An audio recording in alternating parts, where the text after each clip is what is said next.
मुझे ये बताएं कि ये दहशतगर्द कहाँ से आ रहे हैं? Are they coming from Afghanistan? ये कौन है? तहरीके तालिबान है? Jasmine, it's a mix of everything. Afghanistan से लोग मुख्तलिफ तरीकों से आते हैं, जिसमें रेगुलर चैनल के जरिए भी आते हैं। इससे आप अंदाजा लगा लें कि रेगुलर बॉर्डर क्रॉसिंग हमारी तोरखम की जो है, रोजाना 15,000 लोग तकरीबन जाते हैं और 15,000 ही आते हैं। कि ये एपेक्स कमेटी के बाद जो एक और बात की गई कि जी नेशनल प्लेटफॉर्म पे सबको बुलाया जाए, क्या पूरी तरह से कोशिशें की जा रही हैं कि खान साहब और उनकी पार्टी को बुलाया जाए? खान साहब को इनविटेशन अप्रोप्रिएट तरीके से दी गई है, लेकिन मैंने फिर भी जैस्मीन प्राइम मिनिस्टर से रिक्वेस्ट की कि हमें किसी एक या दो मिनिस्टर्स को भेजना चाहिए ताकि खान साहब की अनाज जो है वो भी जरा उसकी सेटिस्फेक्शन हो जाए। मुझे ये बताइए कि ये जो केपी की सिचुएशन इस वक्त डेवलप हो गई है, दहशतगर्दी उरूज पर है, सियासत हर तरीके से बन गली में पहुंच गई है, कोई मफामत का रास्ता आपको लगता है नजर आ रहा है? हमारे पास तो ना इस वक्त कोई हुकूमत है और ना ही हम किसी ऐसी पोजीशन पर और मनसब पर बैठे हैं जहां हम फैसला साजी करें। ये काम इनका है, क्योंकि इन्हें इक़्तिदार में आने का शौक था और जेली तरीके से, गैर आईनी तरीके से,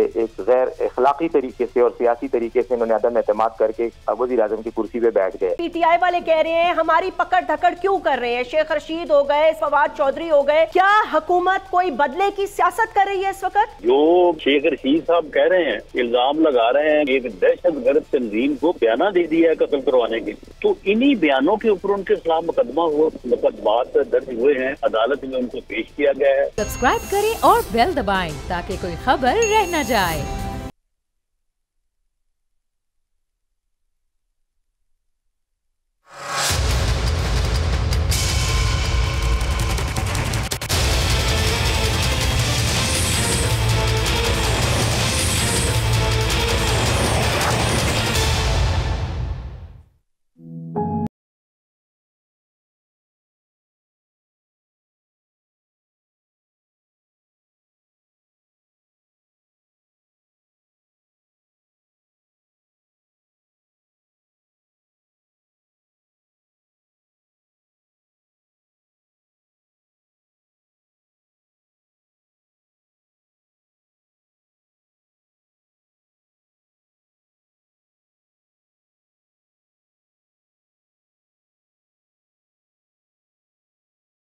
अपने एक एक शहीद का बदला लेंगे। हम कुर्बानियों को रायगा नहीं होने देंगे।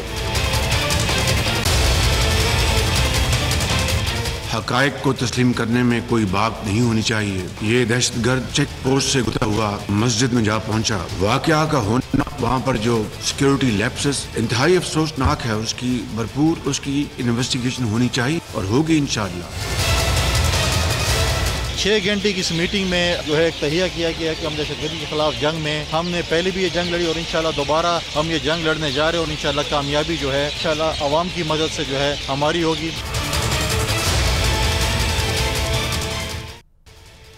बिस्मिल्लाहिर्रहमानिर्रहीम, अस्सलाम वालेकुम। मैं हूँ जैस्मीन मंजूर और आप देख रहे हैं प्रोग्राम बस बहुत हो गया।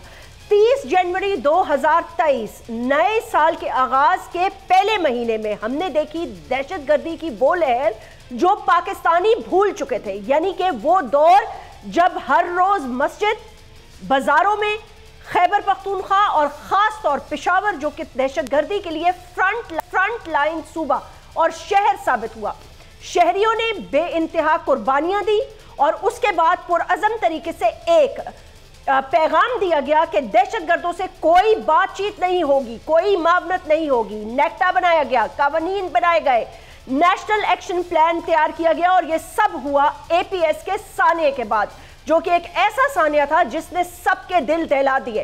पूरी दुनिया हैरान रह गई, हक्का बक्का रह गई। दहशतगर्दी का एक ऐसा वार जो तहरीके तालिबान पाकिस्तान ने किया छोटे निहत्ते बच्चों पर, उसके बाद अफवाज पाकिस्तान ने और हुकूमत वक्त ने फैसला किया कि अब कोई बातचीत नहीं होगी, बाड़ भी लगाई जाएगी और अफगानिस्तान के साथ तमाम मामलात पे बात होगी और तमाम इलाकों में ऑपरेशन होगा। और यूं राह रास्त राह हक का जो ऑपरेशन है वो शुरू हुआ और उसके बाद हमने देखा कि बारूदी सुरंगें हों या तमाम दीगर इलाके हों, वहां पर सब मिलकर काम करते रहे। केपी की पुलिस ने बहुत सारी शहादतें दी और हाल ही में होने वाला इस मस्जिद में धमाका, थोड़ा सा कंट्रोवर्सी भी इस पे बनी और इस पर हम आईजी साहब से बात करेंगे। जाहिर सी बात है कि कंट्रोवर्सी बनने की क्या वजह थी, क्योंकि उन्होंने कहा कि बहुत सारे लोगों ने अफवाहें फैलाई। किसी ने कहा ड्रोन हमला हो गया, फिर एपेक्स कमेटी के इजलास में अहम फैसले किए गए और वो फैसले क्या थे हम बात करेंगे। हमारे साथ मौजूद हैं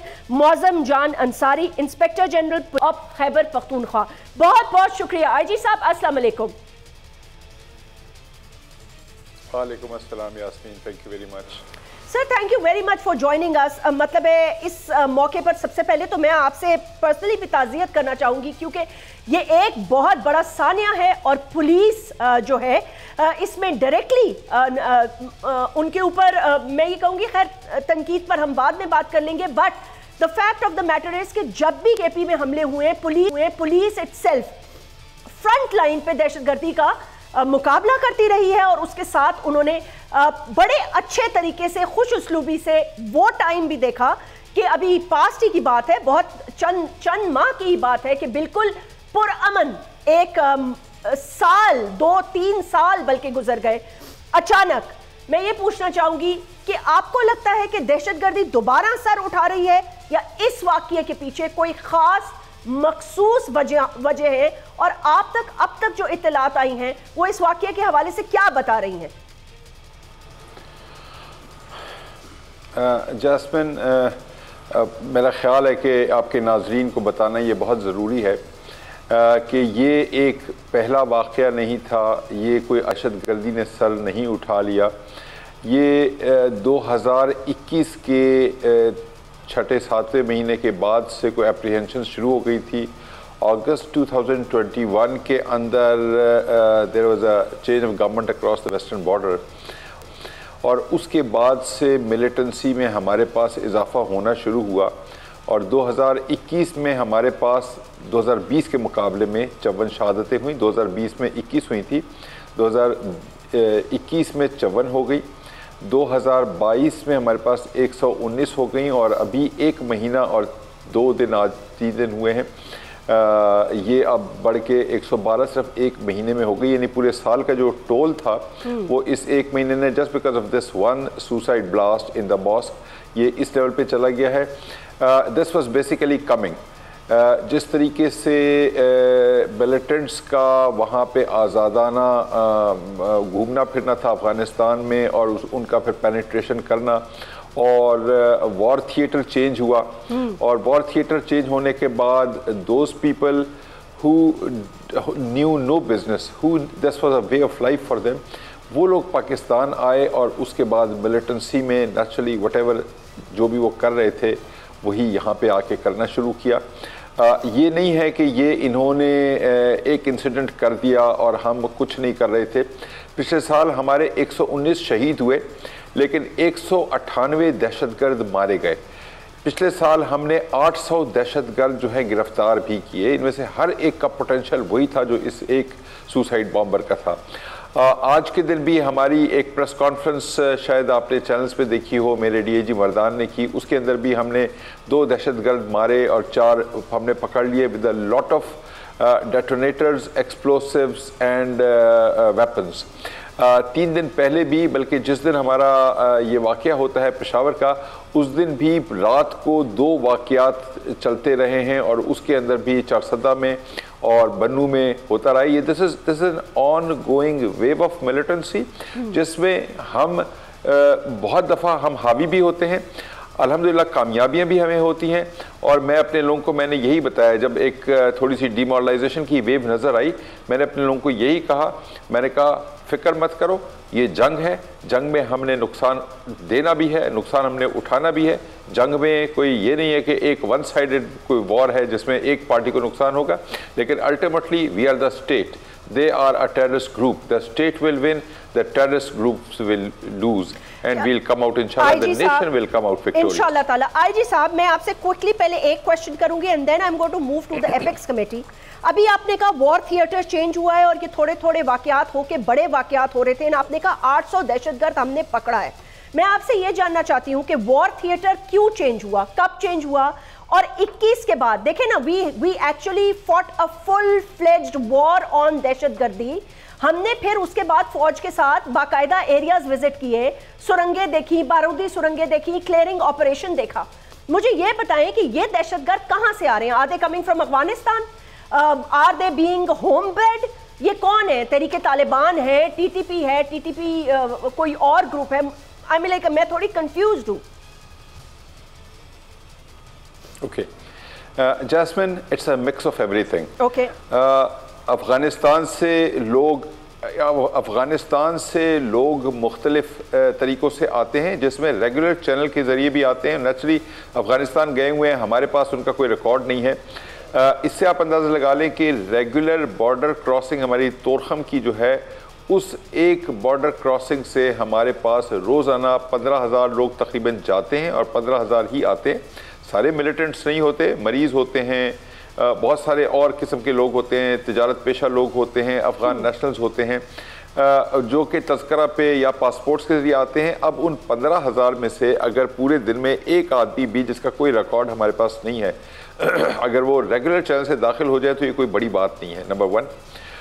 number 2, there has been a nexus between the criminals, the terrorist and those indoctrinated people who have nothing else to do, जिनके पास कोई employment नहीं है, who are probably not important, they are worthless people or they are nobodies, and then they want to become somebodies and they want to grab power under the folds of the Taliban. तो ये तीनों लोग मिलके, तीनों तरह के लोग मिलके यहाँ एक जो वेव शुरू हुई, और ख़ास तौर से देखें हमारी उम्मीदें थी कि जब गवर्नमेंट चेंज होगी तो हमारे पास naturally we will get support as far as the militancy is concern. वो हुआ ये कि बातचीत शुरू हुई, टीटीपी के साथ बातचीत शुरू हुई।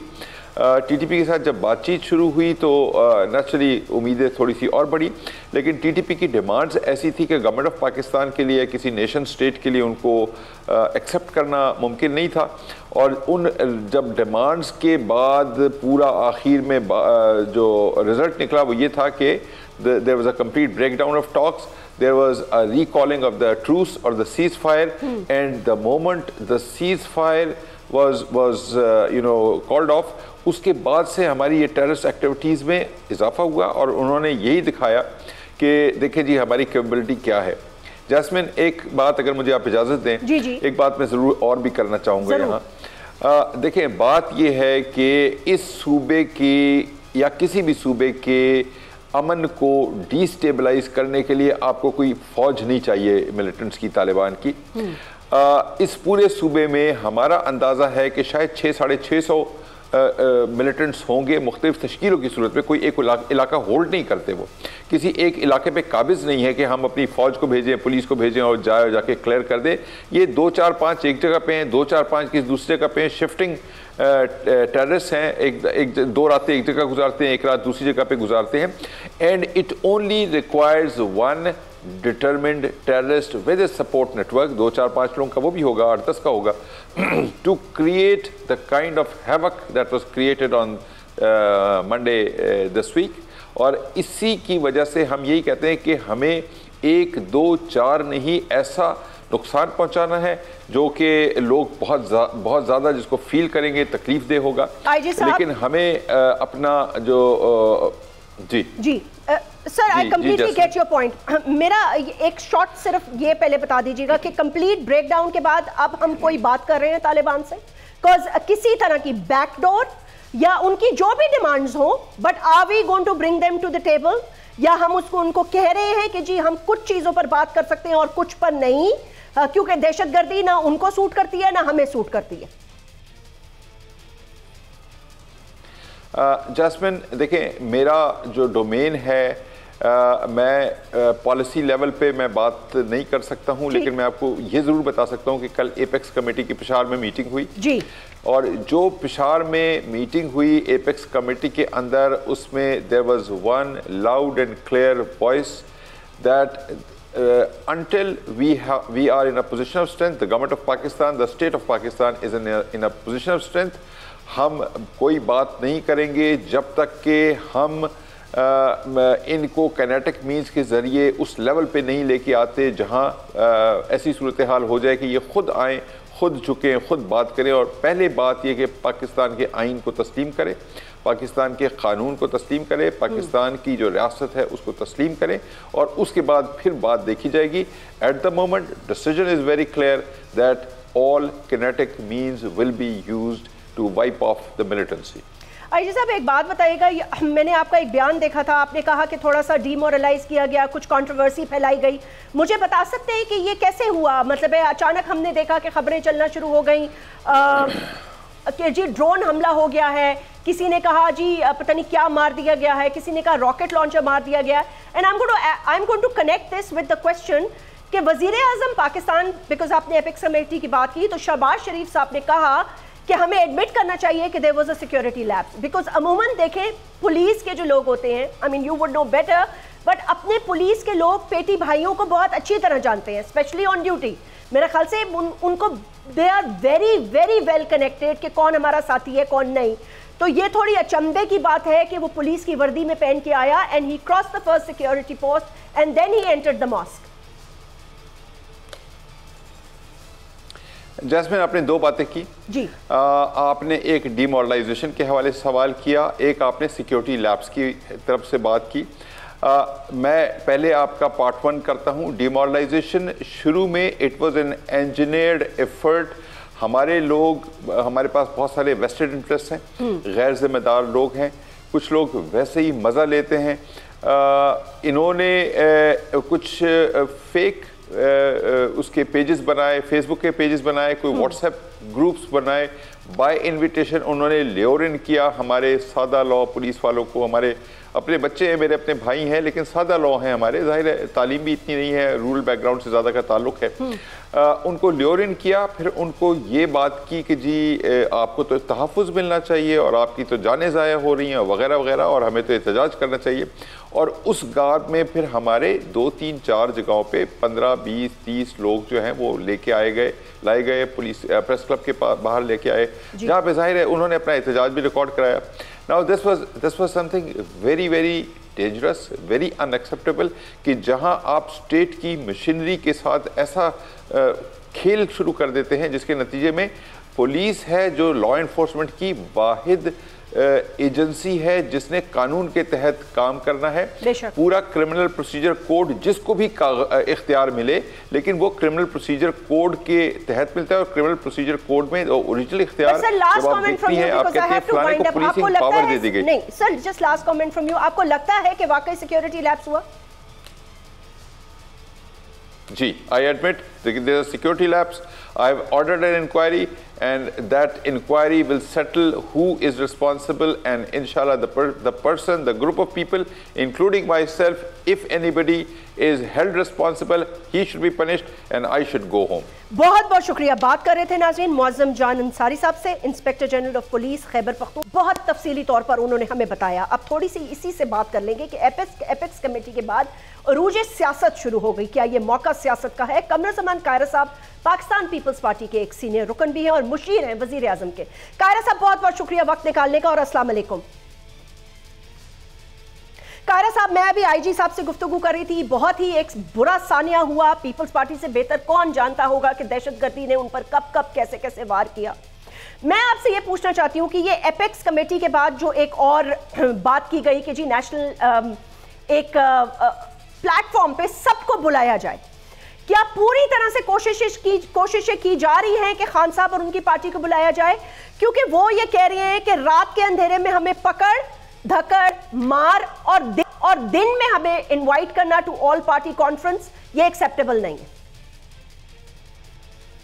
पहली बात तो यह है जी कि खान साहब को इनविटेशन अप्रोप्रिएट तरीके से दी गई है, जो मुनासिब तरीका होता है, लेकिन मैंने फिर भी जैस्मीन प्राइम मिनिस्टर से रिक्वेस्ट की कि हमें किसी 1 या 2 मिनिस्टर्स को भेजना चाहिए ताकि खान साहब की अनाज जो है वो भी जरा उसकी सेटिस्फेक्शन हो जाए कि मुझे आगे किसी ने दावत दी है, लेकिन उन्होंने उसके ऊपर जो रिस्पॉन्स दिए हैं वो आपके सामने है। अब एक ऐसी फिजा हो गई है कि इमरान खान एक ऐसे जिद्दी बच्चे की तरह बिहेव करना शुरू हो गए हैं कि लोग अभी भी आके सिलसिले लोग भी कहते हैं अच्छा चले यार, वो कह रहे आप मान लेना, आप ये काम कर लें, इन्हें उनकी तरफ से रिस्पॉन्सिबिलिटी का तस्वर ही नहीं रहा। दूसरी गुजारिश है कि खान साहब को कैसे इनवाइट किया जाए, क्या तरीका कार आप हो सकता है। तीसरी गुजारिश, अगर दहशत गर्दी में वो इकट्ठे नहीं होना चाहते, जब खान साहब के दौर में दहशत गर्दी हुई तो उस वक्त क्या हमारे शहादत, उनकी बहन, उनके बच्चे, हमारे संदीप के साथी, हमारे कुलीग, क्या ये जेलों में नहीं थे? क्या इनके ऊपर मुकदमात नहीं थे? क्या खान साहब और उनके साथी रोज इनके बारे में हरसराई नहीं कर रहे थे? आज फवाद चौधरी पे मुकदमा एक सोवरन इदारे ने बनाया है, एक फोरम ने बनाया है, उन्होंने FIR दी है, गवर्नमेंट ने नहीं दी है। लेकिन पकड़ दकड़ कौन सी पकड़ दकड़ हो गई भाई? हम पकड़ दकड़ का शिकार थे, जेलों में थे, मफरूजों पे मबनी केसेस पे थे, लेकिन जब भी कभी कौमी काज आया तो हम सभी इकट्ठे हुए। हम जाके मियां साहब के दौर में भी इकट्ठे हुए, परवेज मुशर्रफ के दौर में भी इकट्ठे हुए, इमरान खान के दौर में भी इकट्ठे हुए। आज इमरान खान ये कहें कि जी पकड़ दकड़ हो रही है, क्या हुआ है? क्या हुआ है पकड़ दकड़ में? कायरा साहब वो कह रहे हैं ना, देखिए सहाफियों को उठाया जा रहा है, हमारे कॉलीग को उठा लिया, इमरान को एक बार फिर उन पे केसेस बनाए, अच्छा शेख रशीद साहब को, फवाद चौधरी साहब, मतलब एक लंबी वो कह रहे हैं जी बदले की सियासत हो रही है, ये बदले की सियासत का वक्त नहीं है। रुकिए, फवाद चौधरी को मैं फिर कहूंगा, मैंने पहले भी रिपीट किया, फिर कह रहा हूँ कि मीडिया के अंदर क्यों बार बार ये कहा जा रहा है कि ये इंतकामी कर रहा है? या तो ये कहे कि इलेक्शन कमीशन हमारे हुक्म पे काम कर रहा है, हुकूमत के कहने पे पर्चे दर्ज करा रहा है। आप ये कह रहे हैं कि इलेक्शन कमीशन आपके हुक्म पे काम कर रहा है और आपसे मिला हुआ है? आप क्या कह रहे हैं? मैं नहीं कह रही सर, मैं कह रही हूँ वो कह रहे हैं। नहीं, मैं जैस्मीन के सवाल की बात कर रहा हूँ जी। आप खुद जानते हैं कि वो इतना सवरन इदारा है, और उन्होंने मुझे गाली दी, आपने 2 दफा आगे करके दे दी, ये क्या बात हुई? दूसरी बात, शेख रशीद ने जो कुछ कहा है, मतलब किसी के पकड़ दकड़ मुनासिब नहीं है, ये कोई तरीका नहीं, अच्छा नहीं है। लेकिन जो कुछ शेख रशीद ने कहा है वो आप मुझे कहना पसंद करेंगी ये भी टीवी पे? नहीं सर, कैसी बातें कर रहे हैं? आपको अल्फाज दोहराएंगी? नेवर। मैं तो नहीं दोहरा सकती ना सर, मैं ऐसे कैसे कह सकती हूँ? कभी भी नहीं। क्या मैं दोहरा सकता हूँ? जितना मैं आपको जानती हूँ नहीं। देखिए जैस्मीन, सिंपल सवाल ये है कि आप जिस मुआशरे के अंदर रह रहे हैं उस मुआशरे की कदरें देखें। अगर आप एक बंदे को टारगेट करके, बिलावल साहब को इन्होंने कितने सालों से टारगेट किया हुआ है और आप बड़ी तमाशे करते रहे, लेकिन नंगी गालियां देने पे अगर उतर आएंगे तो फिर एक हद होती है। ऐसे अल्फाज पे तो कत्ल हो जाते हैं। खुदा न खास्ता हमारा, मैं ये नहीं कह रहा कि मैं किसी को धमकी दूं, लेकिन ये क्या बात हुई कि आप जो मुंह में आए किसी को कहते रहे? ये ऐसे नहीं चलेगा, ये दिस इज नॉट पॉसिबल। और ये कहना कि जी हमें बर्दाश्त करना चाहिए, जमहूरियत बर्दाश्त का नाम है। मैं कोई नॉर्वे का या स्कैंडिनेविया का शहरी नहीं हूँ कि मेरी टॉलरेंस लेवल वो है। मैं पाकिस्तानी मुआशरे का हिस्सा हूँ, जहाँ गाली दी जाएगी तो गाली का जवाब दिया जाएगा। ये मुनासिब नहीं है। मैं जो कह रहा हूँ ये मेरा मिजाज भी नहीं, ये जमहूरी मिजाज भी नहीं। सही कह रहे हैं, ठीक है, ये जमहूरी मिजाज भी नहीं। कमरुज़्ज़मान कायरा साहब से हमने बात की, पाकिस्तान पीपल्स पार्टी के एक बहुत है, बैरिस्टर सैफ हमारे साथ मौजूद हैं, और इसी शो में आज हम बात करेंगे गवर्नर KPK से, राइट आफ्टर दिस ब्रेक।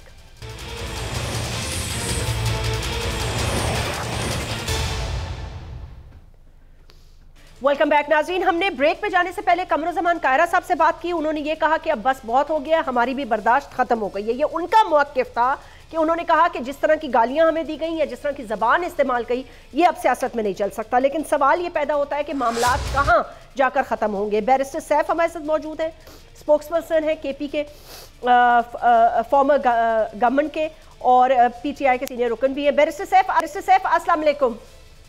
वालेकुम अस्सलाम। कैसे हैं आप? थैंक यू जी, बहुत शुक्रिया। बैरिस्टर सैफ साहब, मैंने कायरा साहब से पूछा था कि खान साहब को जो बुलाने का तरीका है वो प्रॉपर तरीके से आप लोगों ने किया है, या मतलब मेरा मतलब ये था या खाली मीडिया के थ्रू? तो उन्होंने कहा मैंने वजीर आजम से भी कहा है कि 2 मिनिस्टर्स भी खान साहब को भेजें ताकि वो ऑल पार्टी कॉन्फ्रेंस में शामिल हो सकें। मुझे ये बताइए कि ये जो KP की सिचुएशन इस वक्त डेवलप हो गई है, दहशतगर्दी उरूज पर है, सियासत हर तरीके से बंद गली में पहुंच गई है, कोई मफामत का रास्ता आपको लगता है नजर आ रहा है? देखें जैस्मिन, पहली बात तो यह है कि मफाहमत का रास्ता वो निकालते हैं जो अरबाब इक़्तिदार होते हैं, जो ज़माम इक़्तिदार पे फाइज होते हैं। हमारे पास तो ना इस वक्त कोई हुकूमत है और ना ही हम किसी ऐसी पोजीशन पर और मनसब पर बैठे हैं जहां हम फैसला साजी करें और एक पॉलिसी बनाएं। ये काम इनका है। क्योंकि इन्हें इक़्तिदार में आने का शौक था और एक जेली तरीके से, गैर आईनी तरीके से, एक गैर अखलाकी तरीके से और सियासी तरीके से इन्होंने अदम एतमाद करके वज़ीर आज़म की कुर्सी पे बैठ गए। अब इन्हें उस कुर्सी पे बैठने के बाद ख्याल आया कि इनको अब PTI को भी साथ मिलाना है और ये दहशतगर्दी भी एक इशू है। जहां तक इनके एटीट्यूड का ताल्लुक है, ये कहना कि जी अब बात बर्दाश्त से बाहर हो गई है, ये कौम जो है ये इसकी बर्दाश्त से अब आप लोग बाहर हो चुके हैं, क्योंकि आपकी हुकूमत जिस तरह से जिसको आप हुकूमत कहते हैं, एक अफरा तफरी का और एक इंतशार का जो एक हुजूम है, पकड़ लोग अब जहां तक ताल्लुक है जैस्मीन इस बात का कि हम मुल्क के लिए हर किस्म के कंप्रोमाइज करने को तैयार हैं, कौम की फलाह के लिए हर सब कुछ करने को तैयार हैं, लेकिन जो लोग हमें दावत दे रहे हैं कॉन्फ्रेंसेस में आने की जी, असल में उनको भी तो देखें ना, क्या उनके रवैये और उनकी क्रेडिबिलिटी और उनके जो तरीक़ाकार, जो उनके लक्षण हैं, क्या वो ये इस काबिल हैं कि उनको जिम्मेदारी के साथ किसी के साथ कोई बात कर सकें। अभी कल ही की बात है, वज़ीर आज़म साहब आए और ABC उन्होंने वहाँ पर वो एपेक्स कमेटी से खिताब किया। उसमें क्या हुआ, सिर्फ चाय पी, मुस्कुराए, बात की, खान साहब के खिलाफ, पाकिस्तान तहरीक इंसाफ के खिलाफ 2 बयानात दाग दिए और उसके बाद वहां से चले आए। क्या रिजल्ट निकला इस उठक बैठक का? यही उठक बैठक वहां पे भी होगी और वहां पर इल्जाम सारा जो है वो तहरीक इंसाफ पे लगाया जाएगा, APC में। और बस किस चीज का इल्जाम बैरिस्टर सैफ साहब, मैं समझी नहीं, किस चीज का इल्जाम आप पे लगाया जाएगा? देखिए, हम पर यही इल्जाम लगाए जा रहे हैं। आप कुछ दिनों से देखें, पेशावर का हादसा हुआ, उसके बाद यही इल्जाम लगाए जा रहे हैं कि जी PTI की हुकूमत ना अहल थी, PTI जो है अमन अमान को कंट्रोल नहीं कर सकी, PTI को हमने 417 अरब रुपए दिए, हुकूमत को जो इन्होंने उड़ा दिए। इस तरह के इल्जाम जिनका ना कोई सबूत है ना कोई बुनियाद है। इसी से ही पता चल रहा है ना कि खैबर पुख्तूनख्वा में जो लाशें गिरी हैं, जो शहादतें हुई हैं मस्जिद के वाक़े में, उस पर बेसिकली सियासत कर रहे हैं और अपना गुस्सा PTI की साबिका हुकूमत पर उतार रहे हैं। ये मैं इसलिए कह रहा हूँ कि इस वक्त इनको एक सियासी बहाने की जरूरत है। ये काम कोई नहीं करना चाहते, ना काम करने की इनमें अहलियत और सलाहियत है, ये सिर्फ सियासी बहाने तलाश कर रहे हैं और उसके लिए अब इनको एक जवाब मिल गया है सियासत करने का। खैबर पुख्तूनख्वा में जो धमाका हुआ, अब जिस वक्त हमारी हुकूमत थी और हमें इलेक्शंस भी शायद पोस्टपोन करने का, जहां तक मेरा ख्याल है, क्योंकि ये कुछ ऐसी बातें चल रही हैं, मैंने स्टेटमेंट्स भी सुनी है गवर्नर की। जैस्मीन, मैं आपको अपना अंदाजा ये बताता हूँ एक आम सियासी कारकुन की हैसियत से, जो मेरा अपना अंदाजा है आप ही की बात को लेके, कि मेरे ख्याल में 95% चांसेस हैं कि ये इलेक्शन पोस्टपोन हो जाएंगे, क्योंकि इलेक्शन कमीशन भी इसी तरह की बातें कर रहा है। गवर्नर साहब इलेक्शन कमीशन को लिख रहे हैं कि आप जो है स्टेक होल्डर्स को बुलाएं और बात करें। भाई, स्टेक होल्डर से बात करने का आईन में किसने आपको कहा है? आईन का आर्टिकल बिल्कुल वाज़ेह है कि जब असेंबलियां डिसॉल्व हो जाएं तो स्टेट गवर्नर ने इलेक्शन की डेट देनी और इलेक्शन कमीशन ने इसका काम करना है 90 दिन में। हाँ, उसमें अब स्टेक होल्डर से मशवरे हो रहे हैं और स्टेक होल्डर के है कौन? स्टेक होल्डर वही पार्टियां हैं जो इस वक्त इक़्तिदार की मसनद से जो है वो चिमटना चाहती हैं और चिमटी हुई हैं। तो कहने का मेरा मकसद ये कि पहले ये अपनी संजीदगी और क्रेडिबिलिटी को साबित करें, उसके बाद इनके साथ बैठने को हम तैयार हैं।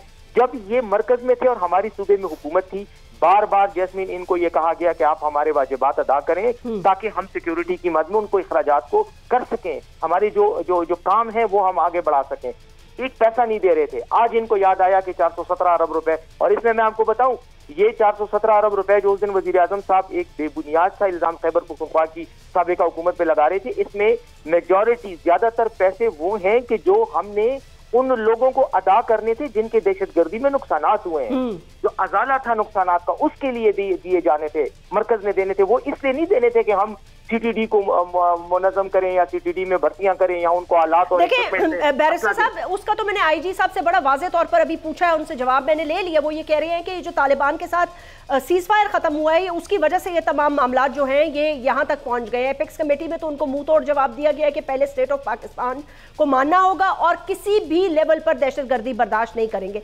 लेकिन मुझे ये समझ में नहीं आ रही बैरिस्टर साहब कि ये जो शेख रशीद साहब को, फवाद चौधरी साहब को, इनको जो उठाया जा रहा है, तो ये क्या कोई मैसेज देने की कोशिश कर रहे हैं तहरीक इंसाफ को? आप तो आप जानते हैं खान साहब ने कहा जेल भराओ, तहरीक शुरू करो, सब बाहर आ जाओ और अपने आप को जेल में डाल दो।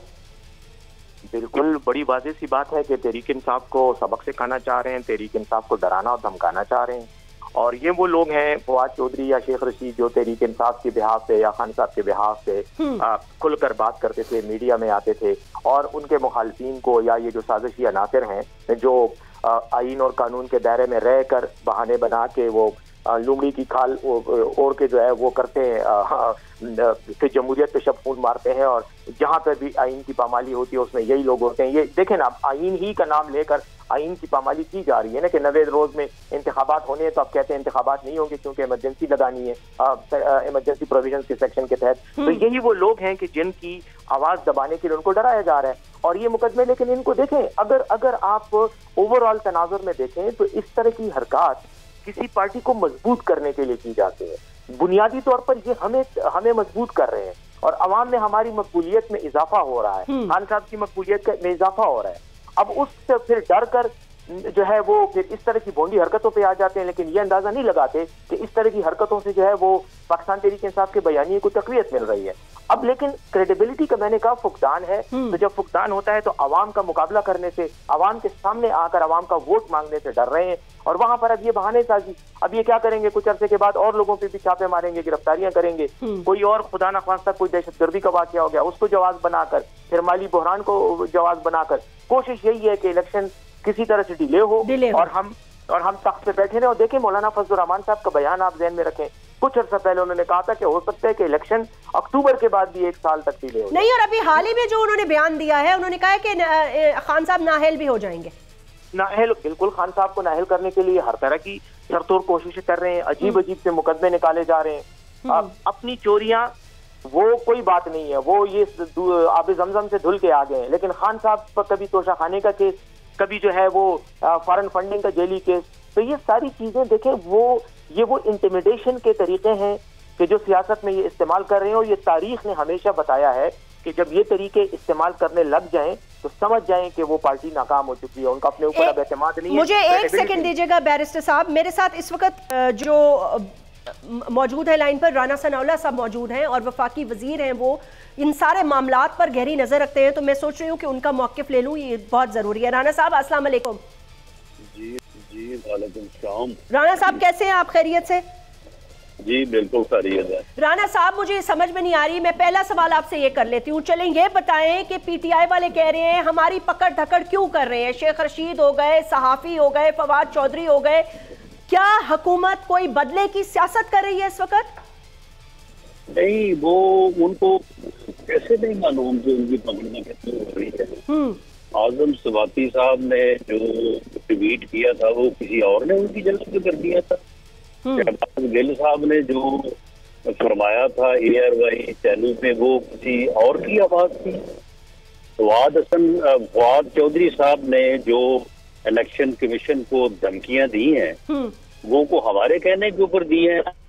इलेक्शन कमीशन जो है वो क्या गवर्नमेंट के मतहत है, उसकी दरखास्त के ऊपर मुकदमा दर्ज हुआ। ठीक, जो अपना शेख रशीद साहब कह रहे हैं, इल्जाम लगा रहे हैं कि और 2 बड़ी पार्टियों के दरमियान जो है वो फसाद डालने की जो है वो बात कर रहे हैं कि जी एक बंदे ने एक दहशतगर्द तंजीम को बयाना दे दिया है कत्ल करवाने के लिए। तो इन्हीं बयानों के ऊपर उनके खिलाफ मुकदमात दर्ज हुए हैं, अदालत में उनको पेश किया गया है। अगर जुर्म बनता है तो अदालत जो है वो उनको अपना सजा दे, अगर नहीं बनता तो अदालत उनको जो है वो जमानत दे, उनको बरी कर दे। इसमें हुकूमत का क्या अमल दखल है? आज शेख रशीद साहब ने दरखास्त दी थी कि ये मुकदमा गलत दर्ज हुआ है, खारिज कर दें, वो अदालत ने उनकी दरखास्त खारिज कर दी है। पुलिस ने रिमांड मांगा था, वो दरखास्त भी उन्होंने खारिज कर दी है, जेल भेज दी है, कल या परसों उनकी जमानत हो जाएगी। अगर हुकूमत इंतकाम लेती तो क्या जो हम इंतकाम का दाखिला बढ़ते रहे इनकी हुकूमत का, तो हमें ये मालूम नहीं है कि इनको किस तरह से हमने 6-6 महीने के लिए, 7 साल के लिए, 2 साल के लिए बुक करता।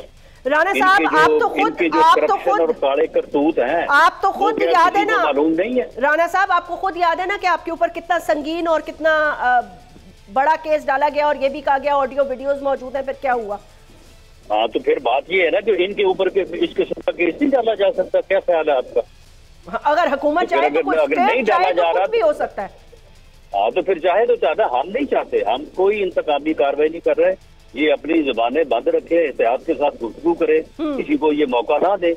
अगर ये किसी को मौका देंगे, किसी को गालियां देंगे, किसी के फैमिली को धमकियां देंगे, तो फिर अगर वो लोग जो है वो कंप्लेनेंट देंगे तो फिर उसके बाद पुलिस या हुकूमत जो है उसके पास क्या अख्तियार है जी? हम कहें सेक्रेटरी इलेक्शन ब्यूरो को घर बैठो भाई, धमकियां तुम्हें मिली हैं, तुम जानो वो जाने, हम कार्रवाई नहीं करेंगे। जो कानून के मुताबिक कार्रवाई बनती है वो तो होगी। अच्छा राना साहब, मुझे ये बताएं, वजीर आजम ने तो बुलाया, खान साहब को दावत दी है, लेकिन वो ये कह रहे हैं कि जी हमें पकड़ धकड़ करते हैं ऊपर से और बीच से हमें बुलाते हैं, हम नहीं जाएंगे किसी ऑल पार्टी कॉन्फ्रेंस में। अब तक ये फैसला हुआ है शायद, और जेल भराव तहरीक हम शुरू कर रहे हैं।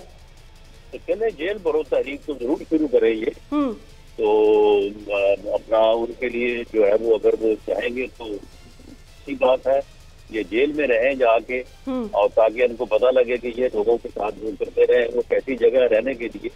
बाकी तो जो है वो कोई 2 दिन बाद आ गया है, कोई 3 दिन बाद आ गया है, तो लोगों को जो है ये हफ्तों महीनों और सालों रखते रहे, इंतकाम का निशाना बनाते रहे।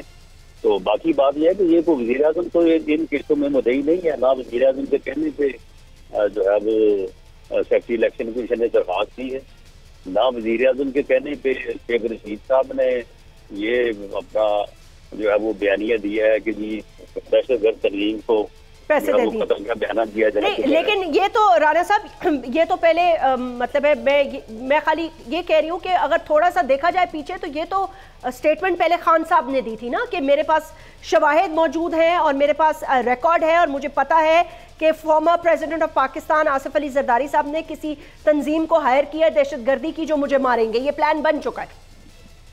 तो पीपल्स पार्टी ने जो है वो उनके खिलाफ नोटिस दिया है जी, उसके बाद अगर पीपल्स पार्टी दरखास्त देगी तो मुकदमा दर्ज हो जाएगा खान साहब पे भी। बिल्कुल, क्यों नहीं होगा।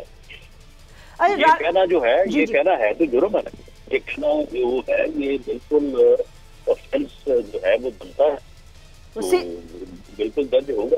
अच्छा राना साहब, इसमें आप ये तो ना कहते कि हुकूमत मुकदमा दर्ज कर रही है, नहीं, ये राना साहब ये तो तहरीक इंसाफ कह रही है ना, ऑपोजिशन ये कह रही है कि हमें पकड़ धकड़ कर रहे हैं, हमें मार रहे हैं, हमें उठा रहे हैं, हम क्यों शिरकत करें इनके साथ। नहीं, मामला ये है कि शिरकत तो करनी है कौमी मसले है, जो एक कौमी अलमिया कौम को बचाया। बाकी ये जो पकड़ धकड़ हो रही है मिसाल के तौर पर, जैसे इंतकाम ये होता है कि इन्होंने बयान दिया, या जिस तरह से हमने कोई हमारी पॉलिटिकल एक्टिविटी थी, हमारा कोई बयान था जी, उसकी बुनियाद के ऊपर इन्होंने हमारे खिलाफ झूठे मुकदमात बना रहे, मेरे खिलाफ जो है वो 15 करोड़ हीरोइन डाल दी। ये होता है इंतकाम। अगर मैंने एक बात की है और मैं तस्लीम करता हूँ कि मैंने ये बात की है, मैं उस बात से इनहराफ भी नहीं कर रहा कि मैंने ये बात नहीं की, तो मामला ये है कि अगर उस बात पर मुकदमा दर्ज किया जाता है तो फिर वो कैसे इंतकाम हो गया। राना साहब, आपको लगता है कि ऑल पार्टी कॉन्फ्रेंस में कोई अहम फैसले होने जा रहे हैं दहशतगर्दी के हवाले से, मईशत के हवाले से? अगर ये नहीं आती, ऑपोजिशन शामिल नहीं होती, तो उसके बाद ये सारी चीजें डिस्कस होंगी, सारी चीजें डिस्कस होंगी। और अगर ऑपोजिशन की बड़ी जमात ऑपोजिशन की ना शामिल हो तो फिर ऑल पार्टी कॉन्फ्रेंस फिर एक सवालिया निशान बन जाएगा कि जी सब एक पेज पे नहीं है। नहीं, कोई सवालिया निशान नहीं है, पूरी कौम जो है वो मुतफिक है। ये आदमी जो है ये तो सियासतदान है ही, ये तो एक फितना है, एक फसाद है पाकिस्तान की सियासत में। इसे कौम को शनाख्त करनी चाहिए इसकी, और इसे वोट की ताकत से इसे माइनस करना चाहिए। ये आदमी जो है ये इस मुल्क और कौम को किसी हादसे से दो चार कर देगा। राना साहब, सियासत वाली बात ही कोई नहीं है। वो ये कह रहे हैं, जी सॉरी कता कलामी माफ। राना साहब, वो ये कह रहे हैं कि हमें माइनस कराने के लिए, नाअहल कराने की पूरी कोशिश कर दी गई है। इसीलिए आपको पता है खान साहब पहले 35 सीटों से खुद लड़ रहे थे, अब वो नहीं लड़ रहे, और अब शायद फैसला, और मुझे लगता है कि शायद पता नहीं, मुझे नहीं पता पीडीएम ने क्या फैसला किया है, नेशनल असेंबली की ज़िमनी इंतखाबात पे आप लोग लड़ेंगे या नहीं लड़ेंगे?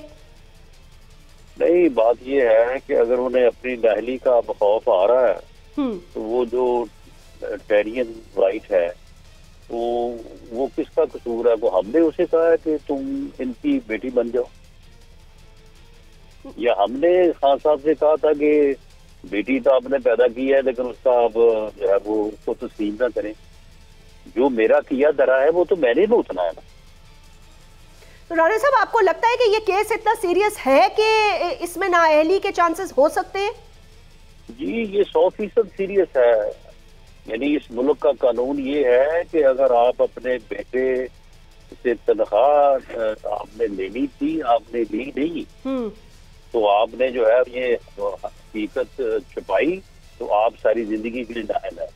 तो औलाद तो एक बहुत बड़ा मसला है कि आप जो है वो अपने कागजात में लिखें कि मेरी ये औलाद है और उसमें से किसी को बारिश कर दे। ये तो इतना बड़ा झूठ है, इस पे तो मेरा ख्याल है कि नाअहली के कोई ज्यादा सजा बनती है। राना साहब, बस मैं चाहूंगी कि आप रैप अप कर दीजिए, प्रोग्राम का इख्तिताम ही है। मैं आपका ज्यादा वक्त नहीं लूंगी, मुझे पता है बिजी हैं आप आजकल और ये हालात भी इसी तरह के हैं। ये कोई ऐसा तरीका हो सकता है कि एक दफा once and for all national consensus बना के सारे मामलात दूर करके और आगे बढ़ने की कोशिश करे? पाकिस्तान की मुसीबतों में कमी नहीं सर, दिन रात इजाफा हो रहा है। आई थिंक आपको ज्यादा बेहतर पता है वफाकी वजीर के तौर पर। पिछले 5-7 साल की सियासत ले लें, 2014 के धरनों से आप शुरू हो जाएं, ये एक ही आदमी है जो पॉलिटिकल कंसेंसस जो है वो पैदा नहीं होने दे रहा। ये जब तक इसका वजूद है, ये फितना जब तक मौजूद है, इस मुल्क में ना पॉलिटिकल कंसेंसस होगा ना सियासी इस्तेहकाम होगा। और जब तक सियासी इस्तेहकाम नहीं होगा, ये मुल्क मुआशी इस्तेहकाम को नहीं पहुंच सकेगा। इसलिए इस मुल्क की बका, इस कौम की बका इसी में है कि इस फितने को जो है इस मुल्क की सियासत से, वोट की ताकत से माइनस किया जाए। राना साहब, बहुत बहुत शुक्रिया हमसे गुफ्तगू करने का। हम बात कर रहे थे राना सनाउल्लाह साहब ने, उन्होंने अपना मौक़िफ़ बताया और ये भी बताया कि जेलें क्यों भरी जा रही हैं। नाज़रीन, आज के प्रोग्राम का वक्त ख़त्म हुआ जाता है। अपना बहुत बहुत ख्याल रखिएगा। आपसे फिर मुलाकात होगी। अल्लाह हाफ़िज़।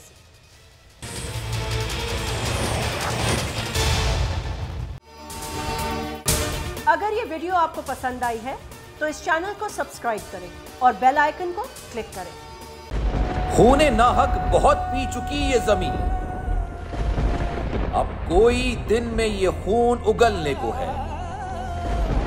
खत्म हो जाएगी ये तमाशागरी, वक्त पलटेगा रोजे जजा की तरह। ये जो पेशावर में ताजा लहू है बहा, एक क़यामत करेगा फलक पर बपा। गम की सलमनाक घड़ी में बोल सानिया पेशावर में शहीद होने वालों के लवाहिकीन के साथ सब्सक्राइब करें और बेल दबाएं ताकि कोई खबर रह न जाए।